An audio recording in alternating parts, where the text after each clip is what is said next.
பதட்டம் உள்ள தலைப்பு செய்தியாக மலைப்பு செய்தி. இன்னைக்கு காலையில திருப்பூரத்துல 7 பேர் 6 பேர் போலீஸ்காரங்க சேர்ந்து 27 வயசு பையன் கோவில்ல செக்யூரிட்டி. என்ன தப்பு பண்ண அந்த பையன்? பெத்தவங்க பத்தி தெரியாது. கூட்டு போய் பிவிசி பைப்ல அடிச்சே கொண்டிருக்காங்க படுபாவி. உடனே கண்டித்து போற்றுதலுக்குரிய பொதுச் செயலாளர் உடனே ஒரு அறிக்கையை தமிழக வெற்றிகளை வெளியிட்டிருக்கிறது. இறந்து போன சகோதரனுடைய பெயர் அஜித்குமார். அந்த அஜித்குமாருக்கும் சேர்த்து சிந்திக்கக்கூடிய ஒரு தலைவராக என்னுடைய தலைவர் வெற்றி தலைவர் விஜய் அவர்கள் இருந்து கொண்டிருக்கிறார். யாருக்கு கிடைப்பாங்க ஒரு தலைவர்? ஏன் கல்வி விருதுகளா, ஏன் நலத்திட்டம் பண்றோம்? உங்களுக்காக தான் பண்றோம். புரிச்சுக்கங்க.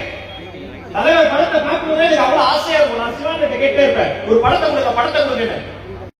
என்னை விட அதிக ஆசை நம்ம காவல்துறை நண்பர்களுக்கு பேனர் கொடு கழுத்து போன கண்ணியமிக்க காவல்துறையை சார்ந்த அதிகாரிகளே, பெண் காவலர்களே, உங்களுடைய ஒத்துழைப்புக்கு நன்றி. ஒன்னும் பிரச்சனை இல்லை. கூட்டத்தை முடிச்சுட்டு கட்டாயமாக தளபதி படம் உங்களுடைய போலீஸ் ஸ்டேஷனுக்கு வரும் என்பதை தெரிவித்துக்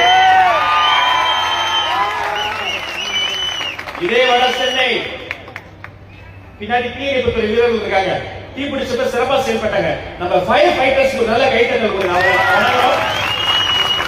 ஆனா அந்த ஃபயர் ஆக்சிடென்ட்ல உதவி செய்யப்பட நம்முடைய பெண்களை அடிச்சு அந்த வைத்த பூட்ஸ்கால உதைச்சு மனசாட்சியா கோயில் கருவறை உயிர் உருவாக இடம் உதைச்சு ஸ்டான்லி ஹாஸ்பிட்டல்ல போட்டு அவங்க என்ன நினைச்சாங்க? இப்படி அடிச்சா உதைச்சா இவங்க திரும்ப வர மாட்டாங்க.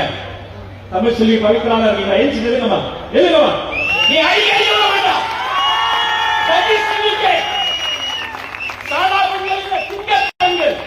நீ எவ்வளவு அடிச்சாலும் நினைச்சாலும் அன்புக்கு அன்பு, பாசத்துக்கு பாசம், பாசத்துக்கு முன்னாடி பகி, பகைக்கு முன்னாடி புலி. இந்த வடசென்னை பிரச்சனைகள் முடியணும். இன்னும் 100 தளபதி சிவாக்களை ஈஸியா சரவணங்களை நம்ம உருவாக்கணும். ஒரு குடும்பத்திலிருந்து தாத்தா, மகன், பெரிய மகன், சின்ன மகன், பொண்ணு, அத்தை, மச்சானுடைய மகன்கள், அவருடைய தம்பி, ஒரே குடும்பத்துல 7 பேர் சிஎம், டெபுட்டி சிஎம். உலக அரசியல் எங்க இருக்கா? அந்த நாசமா போன கதை நம்ம நாட்டில் தான் இருக்கு. இன்னும் கொஞ்ச நாள் தான் இருக்கும். இங்க நிக்கிறாங்க பாருங்க, அவங்க முகத்தை பாருங்க, அங்க உட்கார எங்களுடைய தாய்மார்களை பாருங்க. யாருக்கு கிடைப்பாங்க இப்படி ஒரு தலைவர்? தவம் இருக்குல்ல, தவம் இருந்தால் ஒரு மனிதன் பிறப்பான். தவமாய் தவமிருந்து தமிழ் தாய் பெற்றெடுத்த வரவே, தாய்மார்கள் கண்ணீரை துடைக்கின்ற கரவே, உழைக்கின்ற உழைப்பாளிக்கு உரம் தரும் உறவே, தளபதி ஆணையிட்டால் செஞ்சாச்சு கோட்டை அவர் காலடிக்கு வருவே என்று சொல்லி நேரத்தில் அருமை கருதி